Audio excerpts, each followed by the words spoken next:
Students, যারা মাধ্যমিক 2026-এর student আছো প্রত্যেকের জন্য একটা ইম্পর্টেন্ট অ্যানাউন্সমেন্ট। তোমাদের মাধ্যমিক 2026-এ যারা পরীক্ষা দিতে চলেছো, আমি জানি যে অনেকেরই ফিজিক্যাল সায়েন্সের ম্যাথামেটিক্যাল যে পার্টগুলো থাকে, অর্থাৎ ফিজিক্যাল সায়েন্সের যে নিউমেরিক্যালগুলো থাকে, ওটা সলিউশন করতে অনেকের সমস্যা হয়। যেরকম চলতরিতের অঙ্ক, অপটিক্সের আলোর অঙ্ক, তারপর ধরো তোমার গ্যাসের আচরণের অঙ্ক, এই ধরনের অঙ্ক, রাসায়নিক গণনার অঙ্ক, এরকম অঙ্ক করতে একটু সমস্যা হয় তোমাদের। তো তোমাদের যাতে সেই সমস্যাটা না থাকে, ঠিক আছে, তো নিউমেরিক্যাল পার্টটাতে যেহেতু তোমাদের মেনলি অসুবিধা হয়, নিউমেরিক্যাল পার্টটাকে একদম ধূলিসাৎ করে রেখে দেওয়ার জন্য আমি আসছি টুমোরো সকালবেলা 11টার সময়।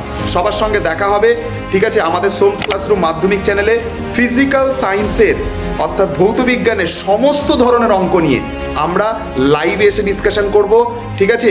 অল টাইপের নিউমেরিক্যাল করিয়ে দেবো। মাধ্যমিকে এর টাইপগুলোর বাইরে নিউমেরিক্যাল তুমি পাবে না, ঠিক আছে। তো সবাইকে উপস্থিত থাকতে বলছি সকালবেলা 11টায়। সবাই উপস্থিত থেকো সোমস ক্লাসরুম মাধ্যমিক চ্যানেলে। সবার সঙ্গে দেখা হচ্ছে খুব তাড়াতাড়ি। Thank you.